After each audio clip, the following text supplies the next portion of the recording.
Hello, जय हिंद, नमस्कार दोस्तों। आप सभी का स्वागत है आपके अपने YouTube channel online GK free classes में। आज के इस क्लास में हम रेलवे ग्रुप डी परीक्षा 2025 के लिए 11वां मॉडल पेपर लेकर आए हैं और इस 11वें मॉडल पेपर के अंदर बहुत ही इंपॉर्टेंट क्वेश्चन होने वाले हैं। और मेरे भाई ये सभी क्वेश्चन आपके रेलवे ग्रुप डी एग्जाम 2025 के लिए इंपॉर्टेंट रहेंगे, इसलिए इस 11वें मॉडल पेपर को आपको कंप्लीट देखना है और इस मॉडल पेपर के एंड में आपको बताना है कि आपके टोटल कितने क्वेश्चन सही होते हैं। और यदि आप इस चैनल से पहली बार जुड़े हैं तो चैनल को कर लेना सब्सक्राइब और बेल आइकन को प्रेस करना, ताकि ऐसे ही शानदार क्लास का नोटिफिकेशन आपको सबसे पहले देखने को मिले।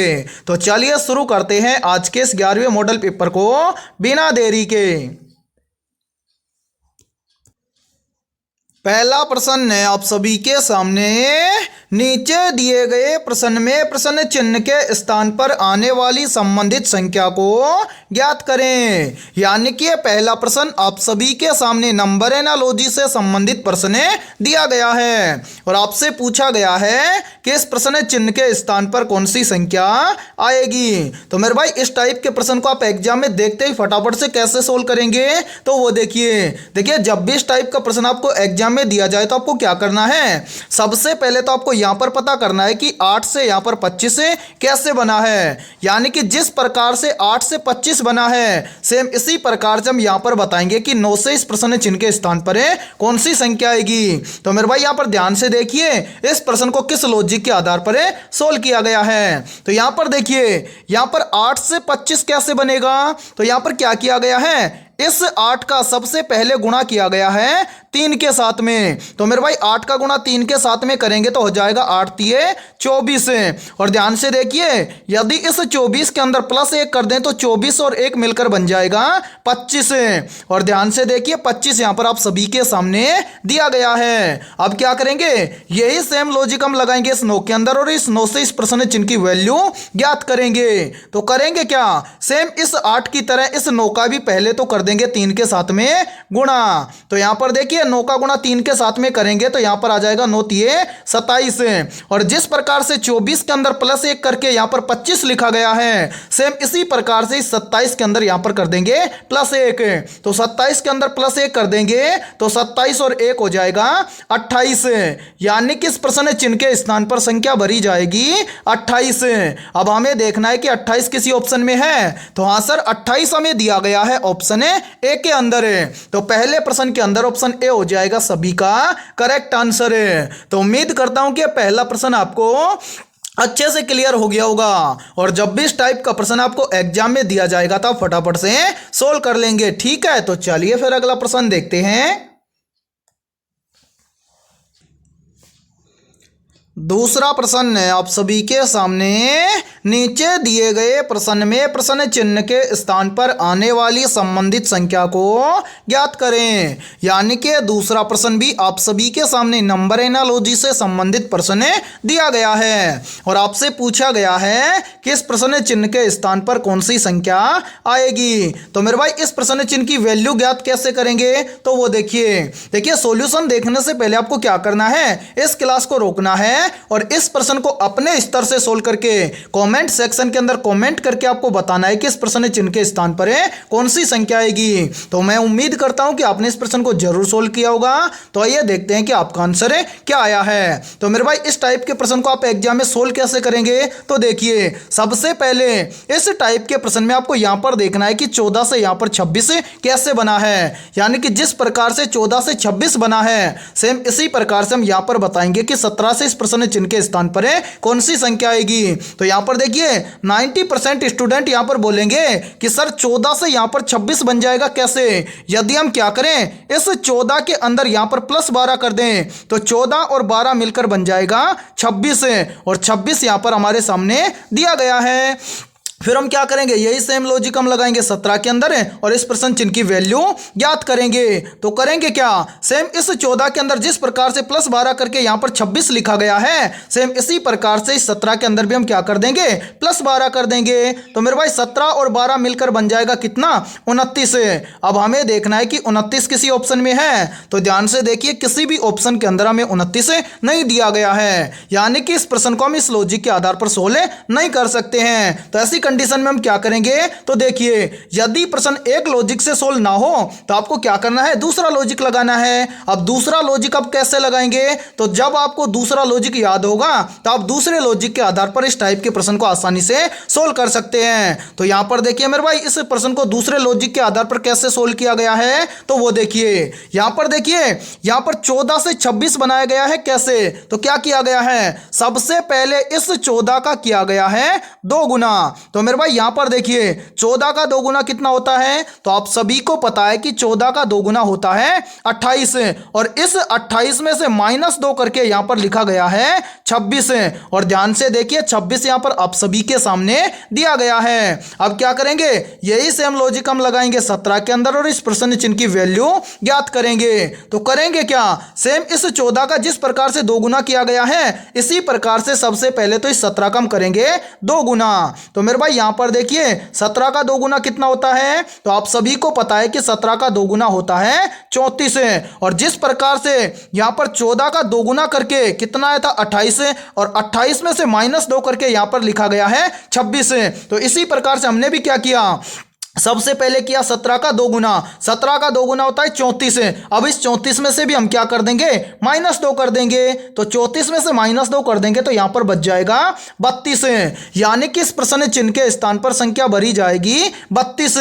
अब हमें देखना है कि 32 किसी ऑप्शन में है, तो हाँ सर 32 हमें दिया गया है ऑप्शन बी के अंदर है, तो दूसरे प्रश्न के अंदर ऑप्शन बी हो जाएगा सभी का करेक्ट आंसर है। तो उम्मीद करता हूं कि दूसरा प्रश्न भी आपको अच्छे से क्लियर हो गया होगा, और जब भी इस टाइप का प्रश्न आपको एग्जाम में दिया जाएगा तो आप फटाफट से सोल्व कर लेंगे, ठीक है। और देखिए मेरे भाई यदि ये क्लास आपको पसंद आ रही है तो जल्दी से एक बार इस क्लास को लाइक कर दीजिए, और यदि आप इस चैनल से पहली बार जुड़े हैं तो चैनल को कर लेना सब्सक्राइब और बेल आइकन को प्रेस करना, ताकि ऐसे ही शानदार क्लास का नोटिफिकेशन आपको सबसे पहले देखने को मिले। तो चलिए फिर अगला प्रश्न देखते हैं। तीसरा प्रश्न है आप सभी के सामने, उस संख्या का चयन करें जो निम्नलिखित श्रृंखला में प्रश्न चिन्ह को प्रतिस्थापित कर सकती है। यानी कि तीसरा प्रश्न आप सभी के सामने सीरीज से संबंधित प्रश्न दिया गया है और आपसे पूछा गया है कि इस सीरीज में इस प्रश्न चिन्ह के स्थान पर कौन सी संख्या आएगी। तो इस टाइप के प्रश्न को आप एग्जाम में देखते ही फटाफट से कैसे सोल्व करेंगे, तो वो देखिए आपको जब भी एग्जाम के अंदर सीरीज से संबंधित प्रश्न दिया जाए तो आपको क्या करना है, सबसे पहले तो आपको यह देखना है कि सीरीज में आपको कौन कौन सी संख्या दी गई है। तो यहां पर देखिए सीरीज में हमें दिया गया है सबसे पहले 3 है, 3 के बाद में 7 है, 7 के बाद में 15, 15 के बाद में 31 है, और 31 के बाद में आपसे पूछा गया है कि इस प्रश्न चिन्ह के स्थान पर कौन सी संख्या आएगी। तो यहां पर ध्यान से देखिए इस प्रश्न को किस लॉजिक के आधार पर सोल्व किया गया है, तो वो देखिए यहां पर देखिए मेरे भाई इस सीरीज में 3 से यहां पर 7 कैसे बनेगा। तो देखिए यदि हम क्या करें, इस 3 का कर दें 2 गुना और इसके अंदर +1 कर दें, तो यहां पर देखिए 3 दूना हो जाएगा 6, और 6 के अंदर +1 कर देंगे तो 6 और 1 मिलकर बन जाएगा 7। इसी प्रकार से देखिए 7 से कितना बन रहा है 15, तो 7 से 15 कैसे बनेगा। तो यहां पर भी देखिए यदि हम क्या करें, इस 7 का हम कर दें 2 गुना और इसके अंदर भी क्या कर दें +1 कर दें, तो 7 का 2 गुना होता है 14, और 14 के अंदर +1 कर देंगे तो 14 और 1 मिलकर बन जाएगा 15, ठीक है। अब इसी प्रकार से हम क्या करेंगे, 15 से आगे देखेंगे कि 15 से 31 कैसे बनेगा। तो यहां पर भी देखिए यदि हम क्या करें, इस 15 का कर दे 2 गुना और इसके अंदर भी +1 कर दें, तो देखिए 15 दूना हो जाएगा 30, और 30 के अंदर +1 कर देंगे तो 30 और 1 हो जाएगा 31।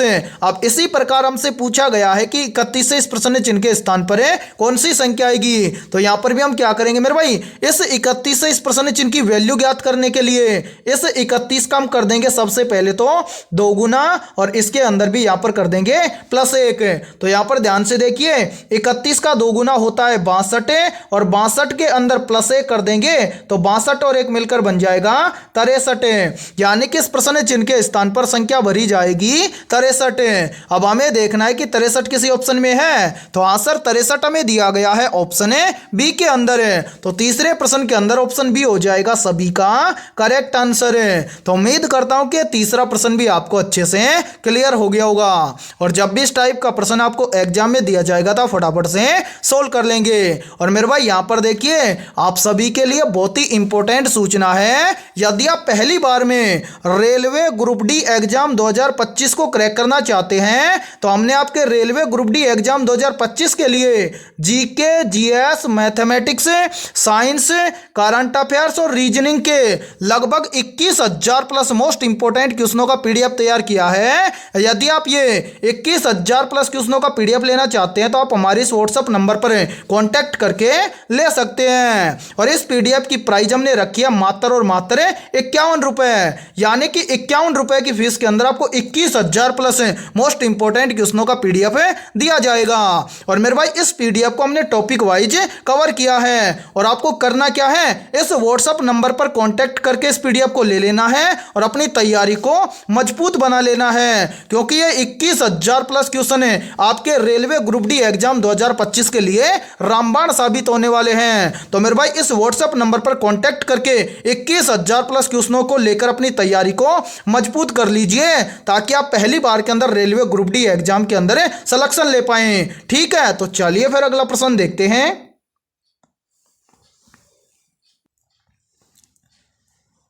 चौथा प्रश्न है आप सभी के सामने, नीचे दी गई श्रृंखला श्रेणी में प्रश्नवाचक चिन्ह के स्थान पर आने वाली संख्या को ज्ञात करें। यानी कि चौथा प्रश्न भी आप सभी के सामने सीरीज से संबंधित प्रश्न दिया गया है, और आपसे पूछा गया है कि इस सीरीज में इस प्रश्न चिन्ह के स्थान पर कौन सी संख्या आएगी। तो इस टाइप के प्रश्न को आप एग्जाम में सोल्व कैसे करेंगे, तो वो देखिए सॉल्यूशन देखने से पहले आपको क्या करना है, इस क्लास को रोक करें, इस प्रश्न को अपने स्तर से सोल्व करके कमेंट सेक्शन के अंदर कमेंट करके आपको बताना है कि इस प्रश्न चिन्ह के स्थान पर कौन सी संख्या आएगी। तो उम्मीद करता हूं कि आपने इस प्रश्न को जरूर सोल्व किया होगा। तो आइए देखते हैं कि आपका आंसर क्या आया है। तो मेरे भाई सीरीज से संबंधित प्रश्न को आप एग्जाम में सोल्व कैसे करेंगे, तो वो देखिए आपको करना क्या है। सबसे पहले तो आपको यह देखना है कि सीरीज में आपको क्या क्या दिया गया है। तो यहां पर देखिए सीरीज के अंदर हमें दिया गया है 5, 5 के बाद में 12, 12 के बाद में 19, 19 के बाद में 26 और 26 के बाद में आपसे पूछा गया है कि इस प्रश्न चिन्ह के स्थान पर कौन सी संख्या आएगी। तो मेरे भाई यहां पर देखिए इस प्रश्न को किस लॉजिक के आधार पर सोल्व किया गया है, तो वो देखिए यहां पर देखिए 5 से यहां पर 12 कैसे बनेगा, तो देखिए 5 से 12 बन जाएगा कैसे, यदि हम क्या करें इस 5 के अंदर +7 कर दें तो 5 और 7 मिलकर बन जाएगा 12। फिर देखिए 12 से कितना बन रहा है 19 से, तो 12 से 19 कैसे बनेगा, तो यहां पर देखिए यदि हम 12 के अंदर भी क्या कर दें +7 कर दें तो 12 और 7 बन जाएगा 19। इसी प्रकार से आगे देखिए 19 से कितना बन रहा है 26 से, तो 19 से 26 कैसे बनेगा, तो यहां पर देखिए मेरे भाई यदि हम क्या करें 19 के अंदर भी +7 कर दें तो 19 और 7 बन जाएगा 26। अब इसी प्रकार से हमसे पूछा गया है कि 26 से इस प्रश्न चिन्ह के स्थान पर कौन सी संख्या आएगी। तो यहां पर देखिए इस प्रश्न चिन्ह की वैल्यू ज्ञात करने से पहले आपको क्या करना है, नीचे जो संख्या या नीचे जो आई संख्या को जिस लॉजिक के आधार पर सोल्व किया गया है उसी लॉजिक के आधार पर हम यहां पर बताएंगे कि 26 से इस प्रश्न चिन्ह के स्थान पर कौन सी संख्या आएगी। तो यहां पर ध्यान से देखिए मेरे भाई यहां पर देखिए 5 से यहां पर 12 बना है कैसे, तो सबसे पहले यहां पर क्या किया गया है 5 के अंदर +7 करके यहां पर लिखा गया है 12। फिर देखिए 12 से 19 कैसे बना है, तो देखिए 12 के अंदर यहां पर भी क्या किया गया है +7 करके यहां पर लिखा गया है 19। फिर देखिए 19 से 26 कैसे बना है, तो सेम इसी प्रकार से 19 के अंदर भी क्या किया गया है +7 करके यहां पर लिखा गया है 26।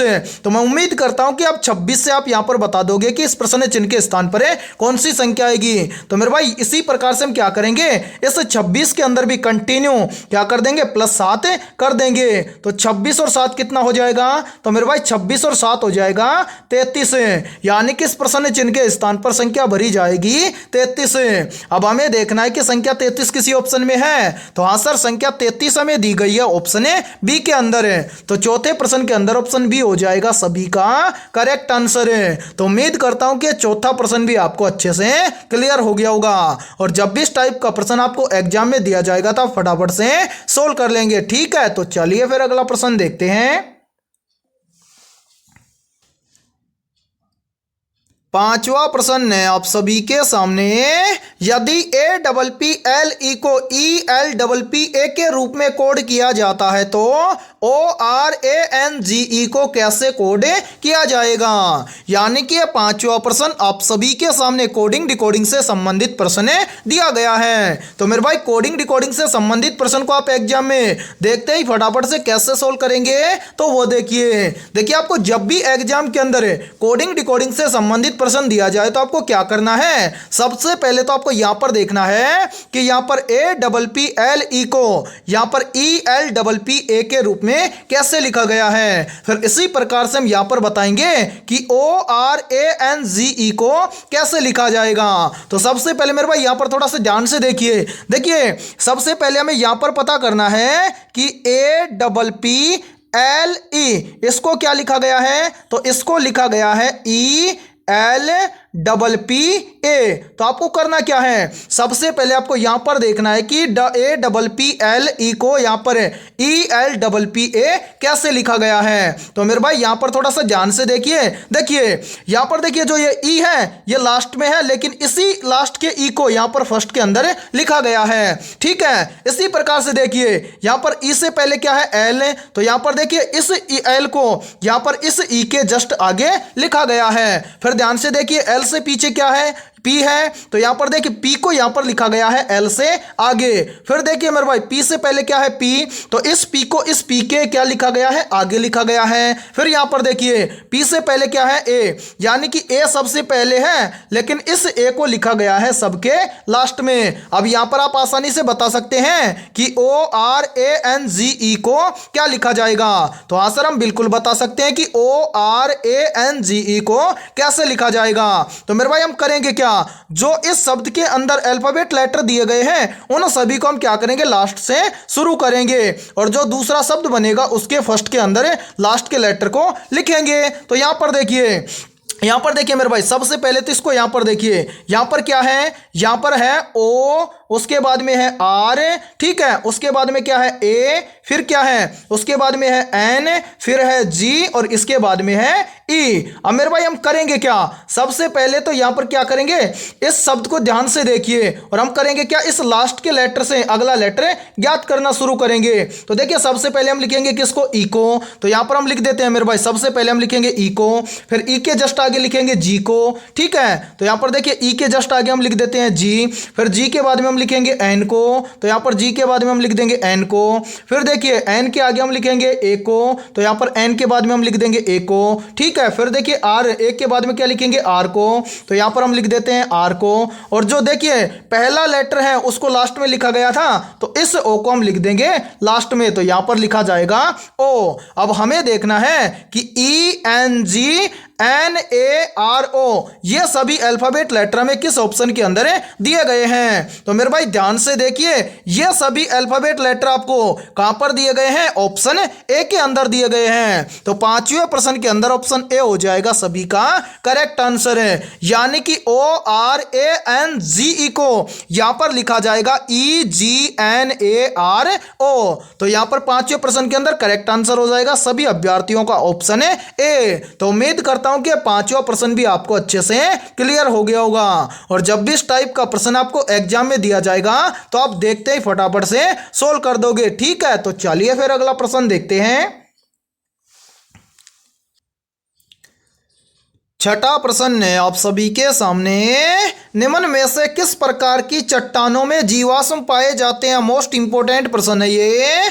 ऑप्शन ए आग्नेय चट्टानों में, ऑप्शन बी है रूपांतरित चट्टानों में, ऑप्शन सी है अवसादीय चट्टानों में, और ऑप्शन डी है क्रिस्टलीय चट्टानों में। तो यहां पर देखिए इन चारों में से करेक्ट आंसर हो जाएगा सभी का ऑप्शन है सी, यानी कि अवसादीय चट्टानों में जीवाश्म पाए जाते हैं। तो छठे प्रश्न प्रश्न के अंदर करेक्ट आंसर हो जाएगा सभी का ऑप्शन है सी। तो चलिए फिर अगला प्रश्न देखते हैं। सातवां प्रश्न है आप सभी के सामने।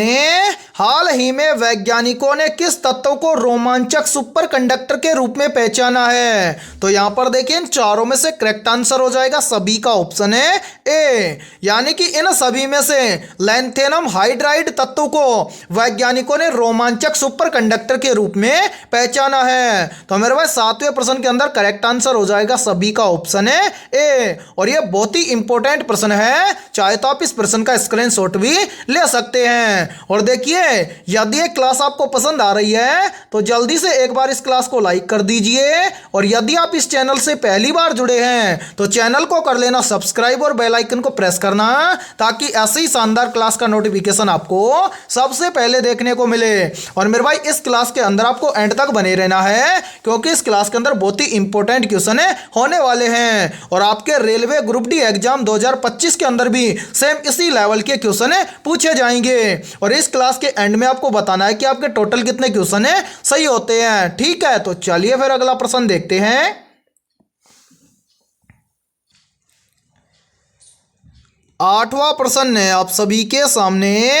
प्रकाश संश्लेषण की प्रक्रिया में किस रंग की रोशनी का सबसे अधिक उपयोग होता है? ऑप्शन ए है लाल रंग का, ऑप्शन बी है हरा रंग का, ऑप्शन सी है नीला रंग का और ऑप्शन डी है पीला रंग का। तो जल्दी से बताइए इन चारों में से करेक्ट आंसर क्या होगा? यानी कि यहां पर आपसे पूछा गया है कि प्रकाश संश्लेषण की प्रक्रिया में किस रंग की रोशनी का सबसे अधिक उपयोग होता है। तो यहां पर देखिए इन चारों में से करेक्ट आंसर हो जाएगा सभी का ऑप्शन है ए, यानी कि प्रकाश संश्लेषण की प्रक्रिया में लाल रंग की रोशनी का सबसे अधिक उपयोग होता है।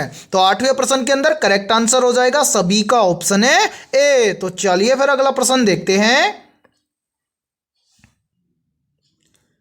नौवां प्रश्न है आप सभी के सामने।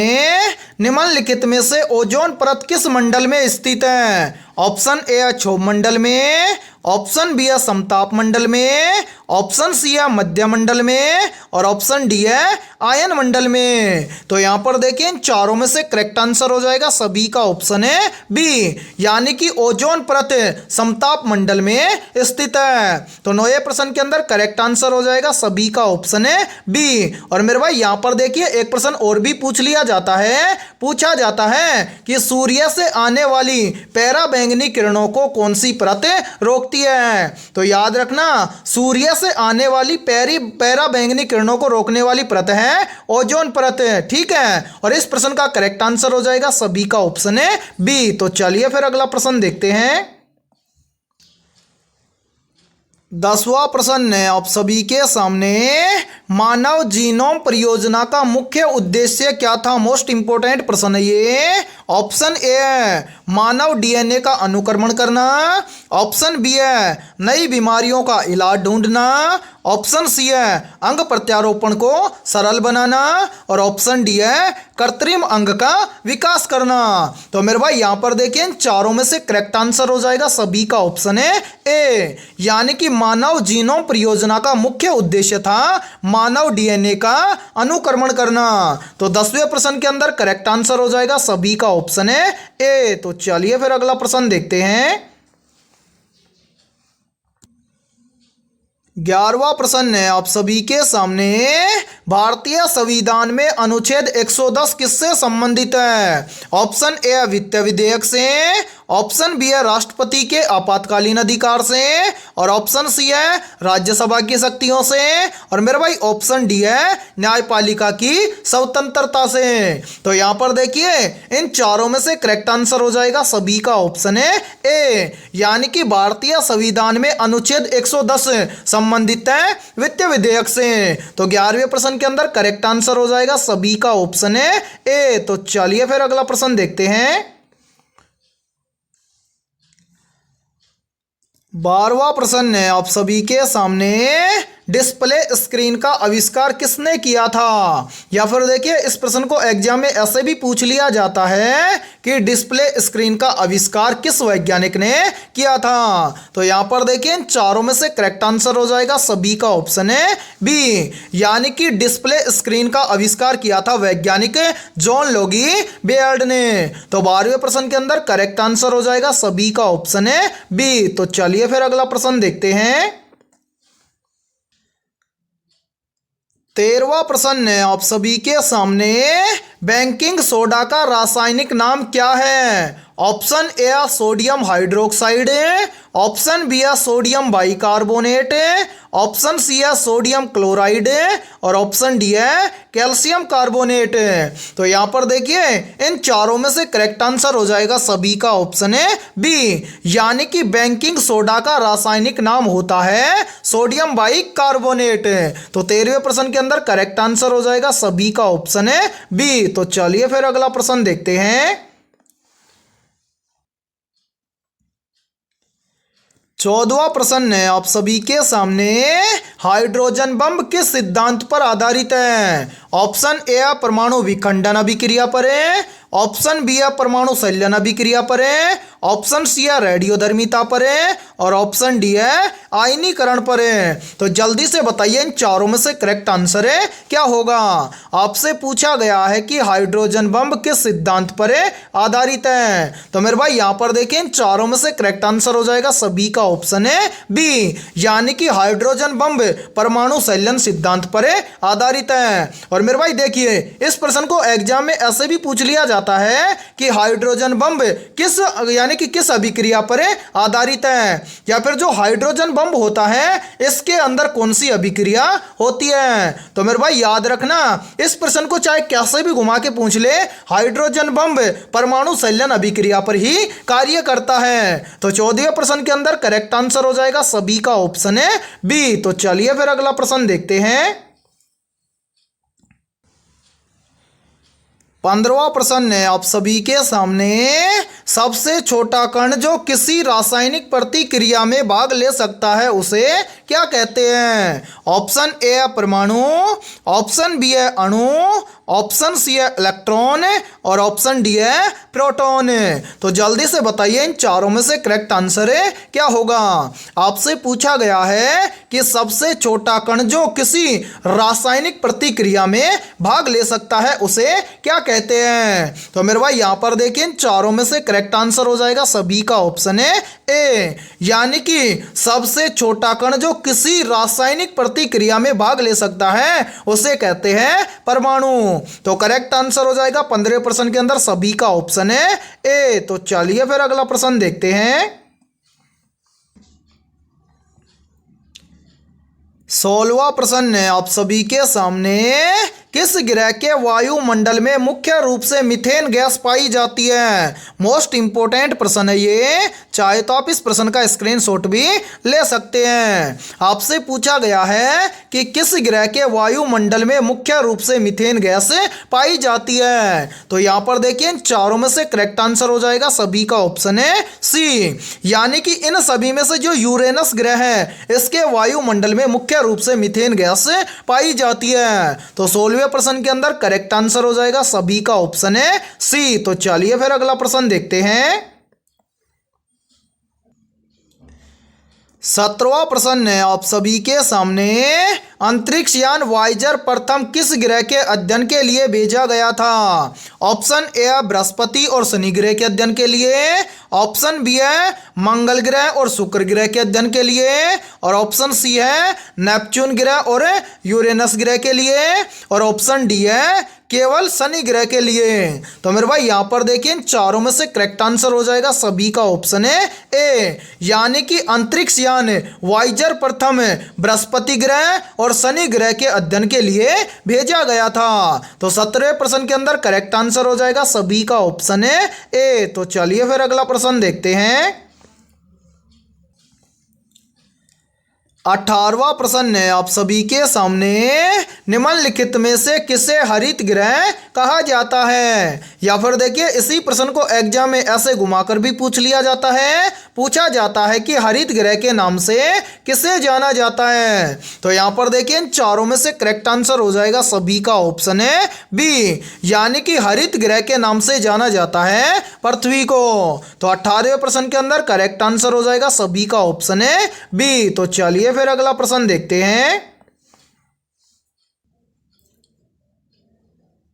19वां प्रश्न है आप सभी के सामने, भारत में डायनासोर जीवाश्म पार्क कहाँ स्थित है? या फिर देखिए इस प्रश्न को एग्जाम में घुमाकर ऐसे भी पूछ लिया जाता है कि डायनासोर जीवाश्म पार्क भारत के किस राज्य में स्थित है? तो यहाँ पर देखिए इन चारों में से करेक्ट आंसर हो जाएगा सभी का ऑप्शन है ए, यानी कि भारत के गुजरात राज्य में डायनासोर जीवाश्म पार्क स्थित है। तो 19वें प्रश्न के अंदर करेक्ट आंसर हो जाएगा सभी का ऑप्शन है ए। और यहां पर देखिए आप सभी के लिए बहुत ही इंपॉर्टेंट सूचना है, यदि आप पहली बार में रेलवे ग्रुप डी एग्जाम 2025 को क्रैक करना चाहते हैं तो हमने आपके रेलवे ग्रुप डी एग्जाम 2025 के लिए ऑल सब्जेक्ट के ऊपर लगभग 21,000 प्लस मोस्ट इंपोर्टेंट क्वेश्चनों का पीडीएफ तैयार किया है। यदि आप ये 21,000 प्लस क्वेश्चनों का पीडीएफ लेना चाहते हैं तो आप हमारे व्हाट्सएप नंबर पर कॉन्टैक्ट करके ले सकते हैं। व्हाट्सएप नंबर है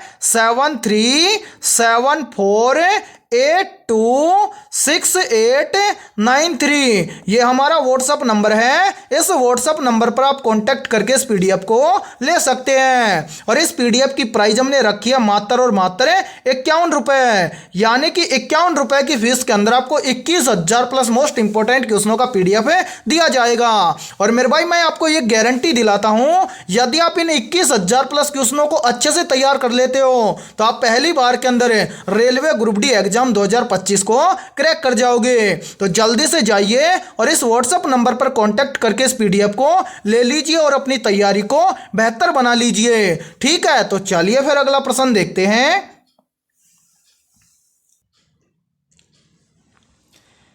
20वां प्रश्न है आप सभी के सामने, दर्वों में प्रासरण का अध्ययन करने के लिए कौन सा उपकरण उपयोग किया जाता है? तो जल्दी से बताइए इन चारों में से करेक्ट आंसर क्या होगा। आपसे पूछा गया है कि दर्वों में प्रासरण का अध्ययन करने के लिए कौन सा उपकरण उपयोग किया जाता है? तो मेरे भाई यहाँ पर देखें इन चारों में से करेक्ट आंसर हो जाएगा सभी का ऑप्शन है ए, यानी कि दर्वों में प्रासरण का अध्ययन करने के लिए ओस्मोमीटर का क्या किया जाता है? उपयोग किया जाता है। या फिर हम यहां पर बोल सकते हैं कि दर्वों में प्रासरण का अध्ययन करने के लिए ओस्मोमीटर उपकरण का उपयोग किया जाता है। तो 20वें प्रश्न के अंदर करेक्ट आंसर हो जाएगा सभी का ऑप्शन है ए। और मेरे भाई यहां पर देखिए एक प्रश्न का आंसर सभी को कमेंट सेक्शन के अंदर कमेंट करके बताना है कि बैरोमीटर का उपयोग किसके उपयोग या किसको मापने के लिए किया जाता है। या फिर देखिए इस प्रश्न को ऐसे भी पूछ लिया जाता है कि बैरोमीटर का उपयोग किसके अध्ययन के लिए किया जाता है। तो इस प्रश्न का आंसर सभी को कमेंट सेक्शन के अंदर कमेंट करके बताना है। तो आज की इस क्लास के अंदर इतना ही। यदि यह क्लास आपको पसंद आई है तो जल्दी से एक बार इस क्लास को लाइक कर दीजिए। और यदि आप इस चैनल से पहली बार जुड़े हैं तो चैनल को कर लेना सब्सक्राइब और बेल आइकन को प्रेस करना, ताकि ऐसे ही शानदार क्लास का नोटिफिकेशन आपको सबसे पहले देखने को मिले। और आज की इस क्लास के अंदर हमने 20 बहुत ही इंपॉर्टेंट क्वेश्चन करवाए हैं। तो इन 20 में से आपके कितने क्वेश्चन सही हुए हैं सभी को कमेंट सेक्शन के अंदर कमेंट करके बताना है। और इन 20 में से जिन भी अभ्यर्थियों के 18 प्लस % सही हुए हैं तो समझना उनकी तैयारी बेहतर है। तो फिर मिलते हैं ऐसे ही बेहतरीन क्वेश्चनों के साथ सुबह 7 बजे।